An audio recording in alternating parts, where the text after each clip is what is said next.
You're listening to Random Fit with hosts Wendy Batts and Ken Miller, winner of a Gold Markham Award for Digital Media.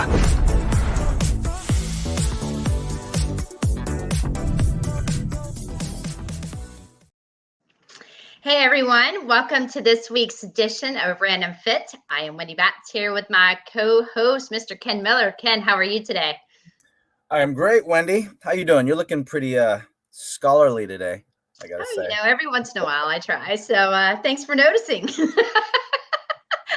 I drank my smart coffee and all, you know, so I was nice. Prepared for today. And I'm extremely excited because we are bringing back one of our friends, as well as, you know, she is the VP of Nutrition Services at .fit and our registered dietitian that we lean on heavily when we do these podcasts, Miss Kat Barefield. So Kat, I'm going to bring you in and welcome you to the podcast this morning. Hey guys, happy Friday. Yes. Well, thank you for being here. It's always an honor. And we get to talk about a hot topic today, don't we? We do. Well, I'm going to go ahead. I'm going to jump in. And I know you haven't said anything, but this is a topic these are questions at the beginning of the year that I always get from my clients because they are changing their ways of working out, the way they want to eat and the way they want to do, you know, everything that they're reading or what's the trend or the fad or whatever it is. And this topic comes up a lot. And we're going to be talking about juicing, detoxing, and cleansing. And is it worth the squeeze? So, Kat, can you define, when people are asking you about these detoxing and cleansing programs, can you define exactly what that means?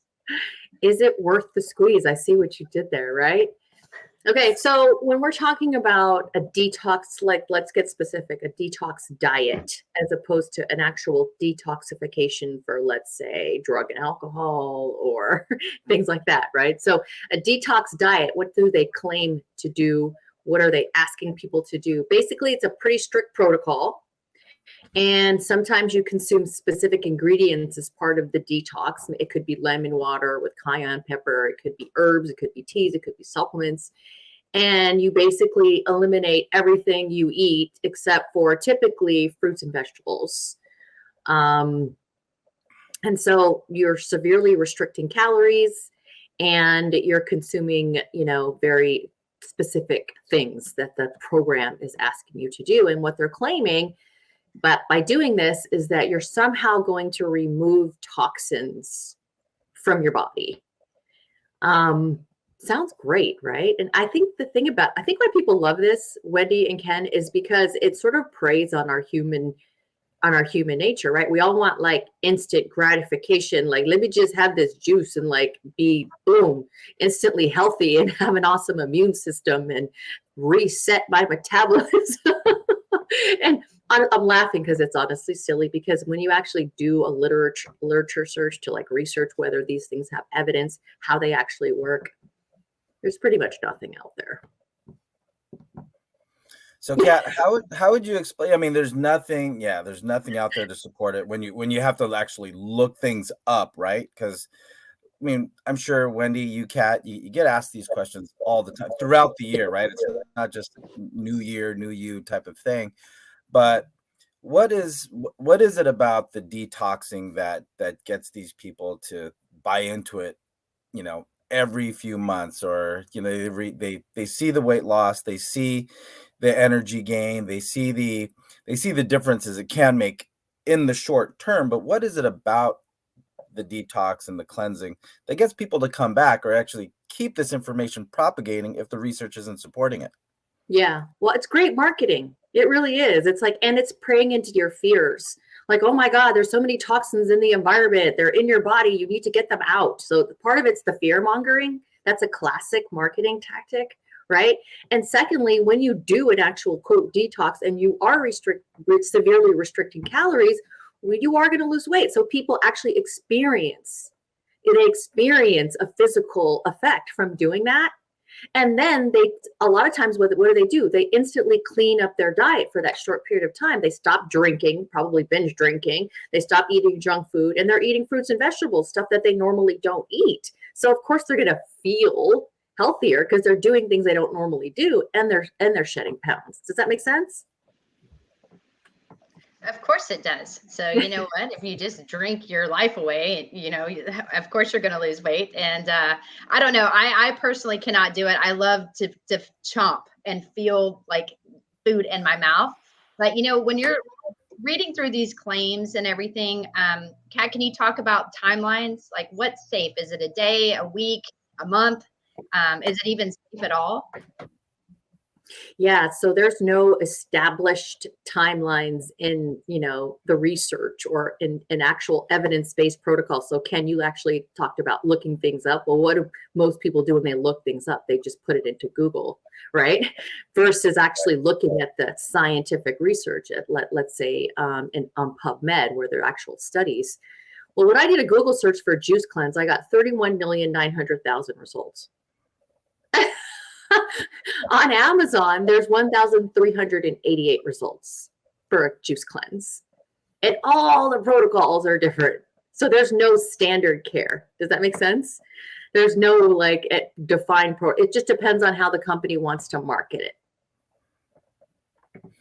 Sadly. Yeah.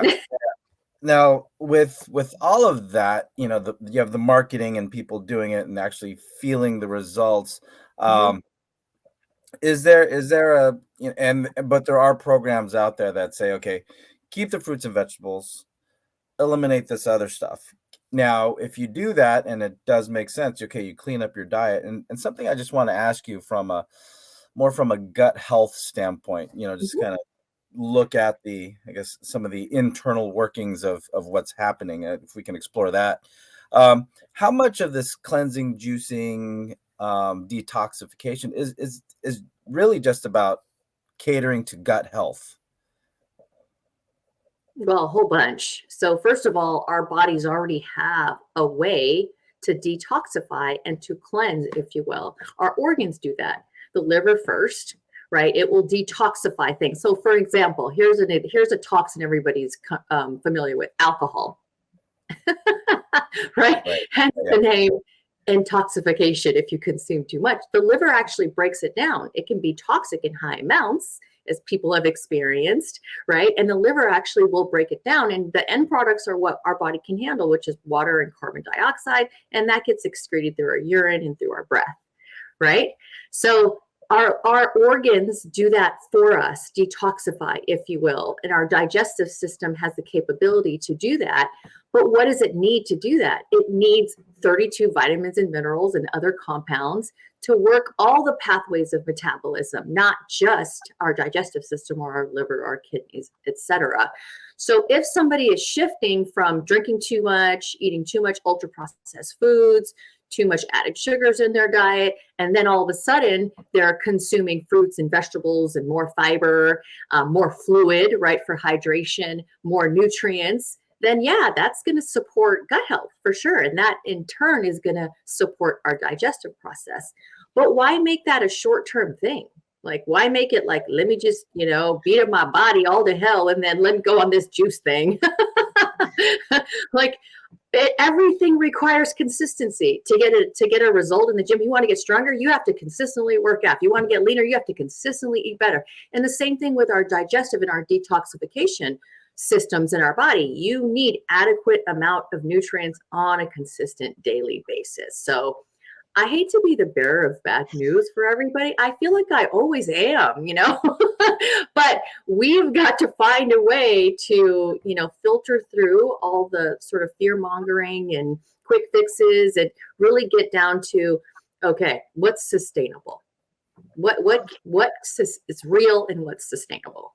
And Kat, that's one of the reasons Ken and I always bring you back, because we never want to be the bad guys. So when it comes to food, we bring you on. So therefore we can be like, oh, here are the questions that we get. So, coming from someone with obviously your background and expertise, they're probably going to listen to you over Ken and I. So sorry, Ken, but I'm just throwing the facts out there. But, when we decided we were going to do this topic, I was really excited. Again, I had clients coming to me at the beginning of the year. This is what they wanted to get into. They asked for my, thoughts about it. And that's when I wanted to contact you, Kat, because this is your area and not mine. But if you go online and you type in cleansing, and like you said, there are a ton of results that pop up. When you look at the most popular, the ones that you're seeing a lot of, I noticed there was, the brewed teas, the apple cider. That if you do apple cider and drink apple cider vinegar, this is when it's going to happen, and you're going to all of a sudden see your gut just go into nothing. Cayenne pepper, I hear that. Like, apparently it's just going to burn the fat in the food that's in there. I've heard that. And then lemon water. And these are the popular things that we're reading about. If someone is doing these cleansings and they're drinking all of these ingredients that I just listed, one or all, it can't be healthy or good for your organs, I would assume, right? Or am I just thinking? Well, yeah, no, the claims are a bit outlandish, and this happens in nutrition all the time. Is people take a little bit of science, a little bit of facts, and then twist it into like this big story with outlandish claims. So, for instance, cayenne pepper has something called capsaicin in it, right? So, if you've ever had a hot chili pepper or salsa, really hot salsa, and you feel the effect in your body, right? Like you feel sort of heating up. Some people sweat if it's really hot. Well, that is actually thermogenic. So people can feel the effect of that. But we know based on science, right, that you're only going to burn, you can burn fat. You're burning fat right now, actually. You're going to burn a little bit more fat or have a thermogenic effect with cayenne pepper, but you're only going to lose fat if you're taking in less than you're actually burning. So it doesn't really have an effect at all, except for that short-term sort of boost in heat or sweat or, that type of effect, but not in terms of long-term metabolic health.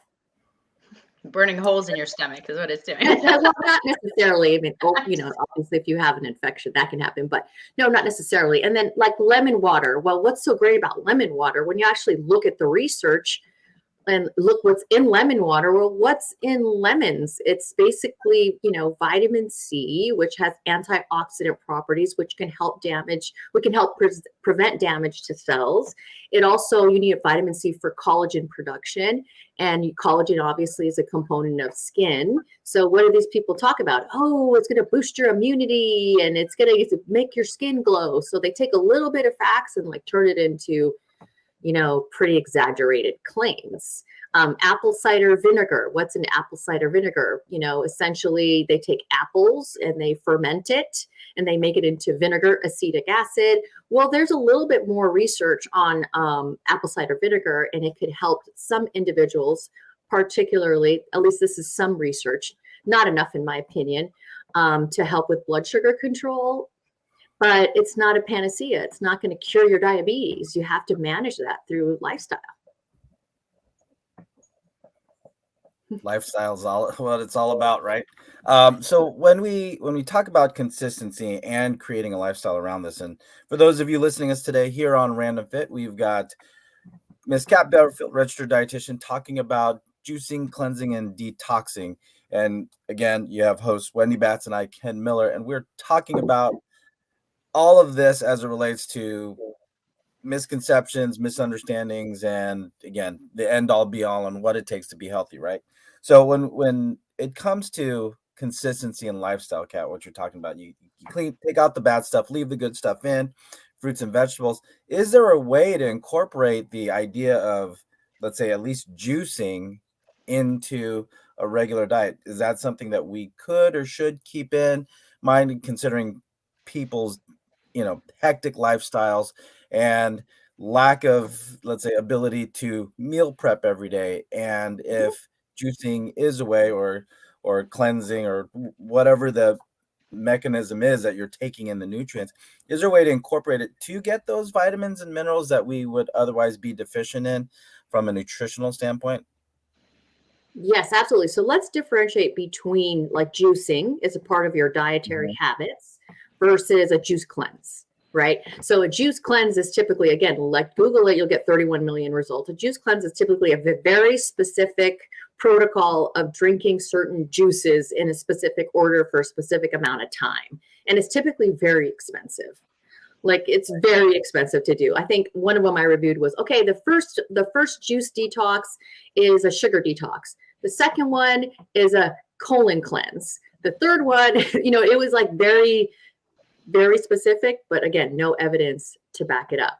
Right. As opposed to people who take fruits and vegetables and they actually juice it to get the nutrients in it. So that's fine. You could do that and you can get vitamins and minerals, particularly if you're not going to eat them, right? You're going to get nutrients that you normally not eat. The downside of juicing is that you remove the fiber.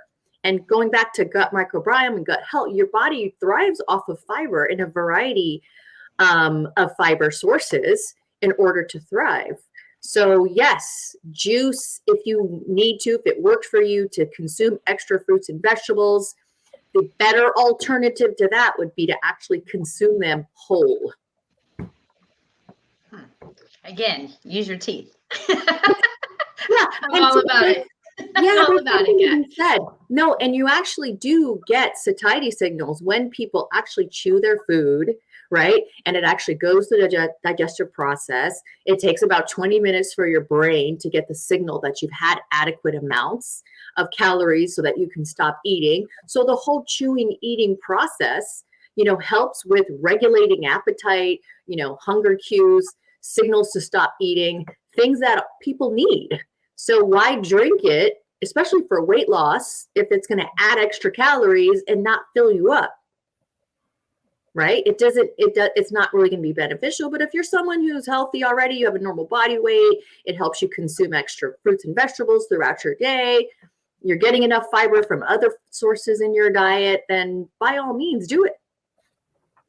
Yeah. By all means. By all means. So again, different between a juice cleanse, which again doesn't have evidence. What are we cleaning? I mean, these people don't even tell me what we're cleaning. Please tell me what am I cleaning? what exact toxin? I don't. Yes. Well, what toxin is being removed? Yeah, well, that brings me to the next question, actually, because the more that I've looked into this, and again, I was trying to help my clients. When you're looking at some of the different programs that are out there and you're reading about all these untested, and case reports, untested ingredients and these case reports of people that are doing these detoxing, going back to the detoxing, but even on the juicing side, there has been documentation that people are suffering, kidney damage, even possibly liver failure. And, they're using their supplements, they're doing everything that these, directions tell them to do. What are your thoughts on this? Is this something that you are commonly seeing when people say, hey, I want to do a detox, I've done a detox? What do you find? Okay, well, if you look at the way that dietary supplements are regulated in our country, they're considered to be food products, right? So as a result, dietary supplements are not tested rigorously by the FDA like prescription drugs are. So basically, any manufacturer can make any dietary supplement as long as the ingredients found in nature, and then market it without it having to be tested for purity, potency, and effectiveness. So with that said, if you actually go into the scientific literature, there are case reports of dietary supplements being contaminated with illegal substances like anabolic steroids and prescription medications. And so we know, and actually I looked up one of the study, and most of the damage done, liver damage done, was by dietary supplements that were contaminated with anabolic steroids. So yeah, I mean, supplements can be contaminated and cause health issues, which is why, I teach trainers that you have to be able to advise your clients to select dietary supplements that are formulated properly. Well, what does that mean? Number one, does it have evidence that it actually works? Are you familiar with the scientific research? What actually has evidence to support it and to be safe? And then secondly, is the dietary supplement third-party tested by an organization like NSF Certified for Sport? They test for, I think, almost 300 or over 300 banned substances by WADA, which is the World Anti-Doping Agency that oversees the Olympics, so that your clients aren't taking dietary supplements that are contaminated. So it's really important for trainers to know this information. You should not be recommending, and people in general, right? You should not be taking dietary supplements that don't have the proper testing and the proper research behind it. So yeah, to answer your question, it can happen. And then people who should avoid some of these juicing or detoxifications, obviously, women who are pregnant or breastfeeding, because, nutrients and stuff get into breast milk. Obviously, if you're breastfeeding, you need more calories than ever before. You need more calories during breastfeeding than you do during pregnancy. So you're not going to want to juice, because what are you going to do? You're going to decrease your milk production, which is not going to be good for baby. And then kids who are still developing should avoid it. People that have to manage their blood sugar, like people with diabetes, should avoid it. People with eating disorders, it can actually worsen or exacerbate an eating disorder by using some of these juicing and detox, because you sort of get obsessive, can become obsessive to like juice, see the scale go down, you see the results happening, and then sort of repeat the behavior. So all those individuals, probably elderly adults that are malnourished, should avoid these, right? So, and anyone on prescription medications should avoid these. There could be some interactions that happen. So certainly, there are risks from a detox or juice cleanse, and probably a lot more risk than there are benefit from a detox tea, a juice cleanse, etc. In my opinion, I say, let's focus on like actually cleaning up your body and getting the foods that support your natural detoxification systems that you already have. But people don't want to hear that. Well, actually, I have a kind of a piggyback to that question or the comments that you made, especially when you were talking about the supplements. Mm-hmm. Is for some of us that maybe, I obviously know a lot about DotFit because we know Neil Spruce very well. We've been engaged with you guys for a long time. So we understand that DotFit is a third party tested. It's 100% of what's on the label. But for someone that doesn't know the history or background to some of these supplements that are on the market, or even when you're looking at these cleanses, is there a way, like, is there something on the label? Like, how do you know if these are legit products that you're buying at a vitamin store? Yeah. So with NSF certified for sport products, they actually maintain a database on their website with all the products that they have third party tested. And so you can actually go on their website and look up the product to see if it actually has been tested by NSF. I know there are other testing organizations like Informed Choice, Informed Sport, BCBG. I'm not aware if they have an actual database. But consumers could certainly call the manufacturer, call the company, and ask them to provide verification that the product is actually independently tested, and then ask for, proof that's actually been tested. And then the evidence that a product actually works, consumers can use certain websites. I know that Consumer Labs, examine.com, and of course, we at DotFit, we have our own white paper reviews of the evidence, organizations like ISSN, obviously NASM has done certification courses reviewing the effectiveness of dietary supplements. You basically have to get educated. You have to put in some effort and some work into figuring out what works and what doesn't. Now, thanks for that, Kat. I mean, that's a lot of information to chew. But to expand on that, as a personal trainer, mm-hmm. and with some of the things you were just saying a little bit ago, when you're talking about the nutrient intake, what the cleanse or whatever their juicing sequence is, and possible, or in addition to incorporating supplementation into their daily routine, as a personal trainer who might be taking on a new client, and we always emphasize the importance of having a pretty thorough health and medical history, what are some additional questions, since you brought up maybe the counteracting of supplements and whatever the juicing sequences that you're taking and possible medication? What thought process or line of questioning should a trainer have now when it comes to juicing and supplementation relative to possible medical situations? Yeah. So, the common one is, what medical conditions do you have? Do you have any? What medications are you taking? And that's an instant red flag for, you got to run everything by your doctor, right? Like, if you're going to take a supplement, if you're going to do a nutrition protocol, you either have to work with like a licensed individual like myself, a dietitian, or run things by your physician. And that's really also a CYA for the trainer, which we, fondly use, the acronym we use for cover your assets, if you will. Yes. So it's a CYA for the trainer to make sure that the individual runs that supplement or protocol by their doctor, because it's not in that scope of practice for the trainer to do that, right? It has to be through a medical professional. Right. And I think something that we've talked about in other podcast recordings is like having a network of medical professionals. And so if I'm a personal trainer who's looking to refer a client out for something that is definitely outside of my scope of practice when it comes to specified, catered nutrition protocols, that's when I refer to the 3 registered dietitians that I have in my Rolodex. Now, for those of you that don't know what a Rolodex is, it's that little card file that rotates. You have that. So that's where I'd say, okay, go ask your doctor or go ask, so if you don't have someone from a nutrition standpoint, I have a few people I can recommend you to. And it's a great networking, not say maneuver, but it's a good networking avenue for me, because I'm trained to work with people in their physicality and biomechanics and program design, making sure their progress.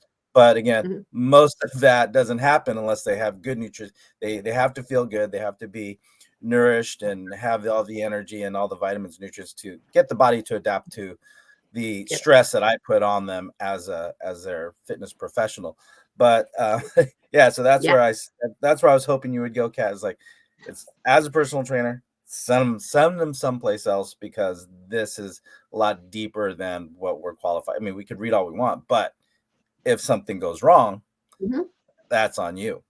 Yeah, exactly. And I do the same thing. I mean, just like doctors have different specialties, so do dietitians. Like, my specialty is in weight loss and dietary supplements and sports nutrition. But if I have, a client or someone asking me about, treating a specific clinical, condition, then I also have a dietitian that I go, okay, she specializes in this, so go work with her. Everyone should refer out if it's not their expertise, everyone. And then I also wanted to point out, in terms of scope of practice, remember, if you're a fitness professional listening out there, it is within your scope of practice to help people eat better. Right. You can help people eat better, right? As long as it's in a credible and evidence-based fashion. And that's where NASM education comes in, is get certified as a nutrition coach. Or if you want to learn about weight loss, then take that course, because that will give you the evidence you need to help your clients make the proper changes in their diet. How much fruits and vegetables? How much omega-3s do they need? How much fluid? Things like that everybody needs. How much protein? You got to get educated on that too. So no different than you going to the next exercise certification, whatever that is, right? It's equally important, in my opinion. Yes. And today on Random Fit, myself, Wendy Batts, and Ken Miller have our very special guest, our dear friend, Miss Kat Barefield, joining us today. We're talking about juicing, detoxing, and cleansing, and is it worth the squeeze? And I think we have determined that the answer is a big fat no. Or as Kat would normally say, it depends. So I kind of have one follow-up question, and then Ken, I know you probably have one follow-up, and then I'm sure we'll have to let Kat go sometime, because I could talk about this all day. But Kat, if somebody just says, okay, I want to do juicing, I don't eat enough fruits and vegetables, what is the daily average that a person should have, a healthy individual should have? If they decide that they want to do juicing, what would you suggest that they put into this particular juice? And can you juice too much? So it's kind of a 3-part question, but I know that I wanted to get all 3 of those answered. Okay.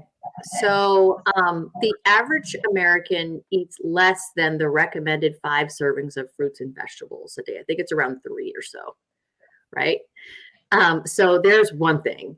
And in terms of how much we should consume, I always like to say 5 is fine, 9 is divine. So in other words, more is better in terms of fruits and vegetables. And you also have to get a wide variety. That's why all dietitians, or even, nutrition experts that aren't dietitians, will say, eat a wide variety diet. You want to eat like the color of the rainbow.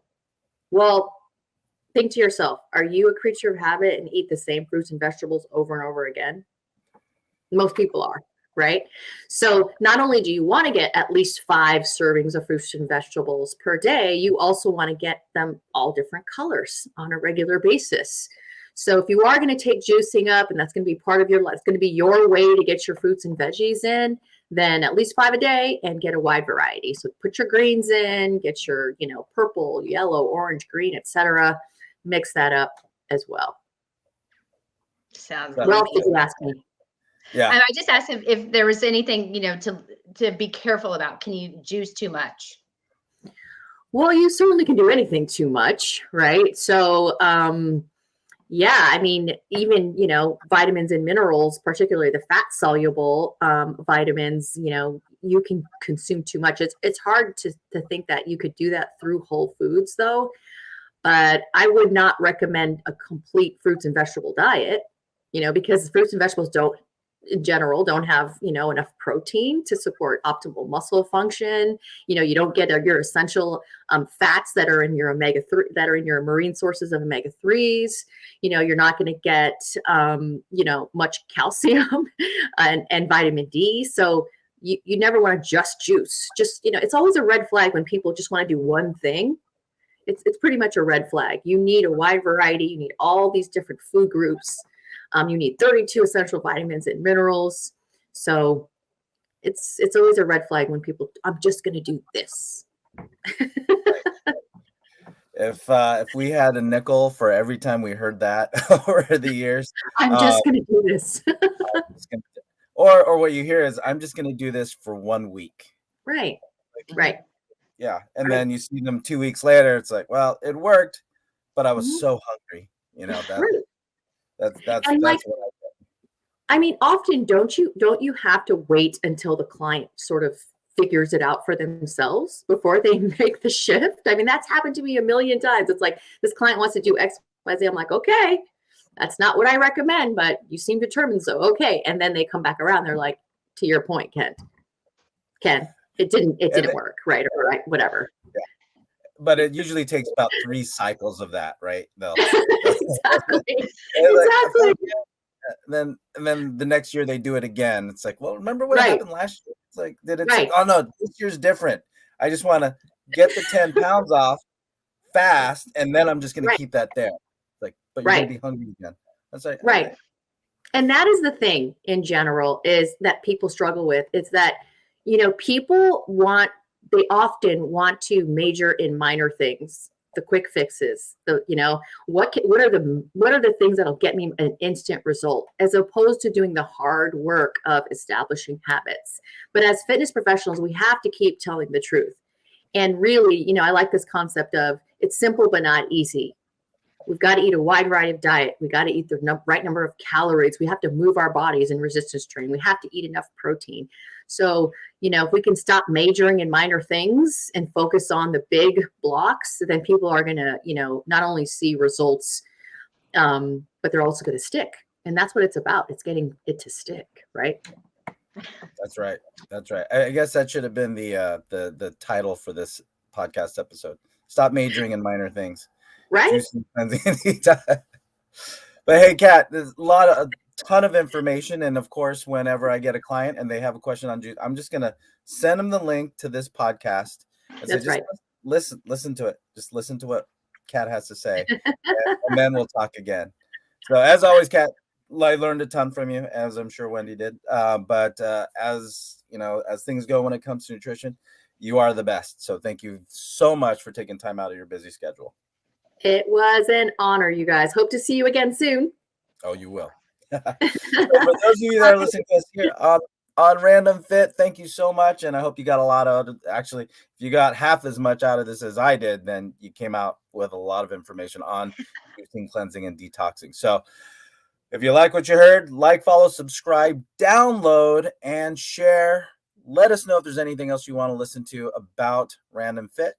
And until next time, on behalf of Wendy Batts and I, take care and be well.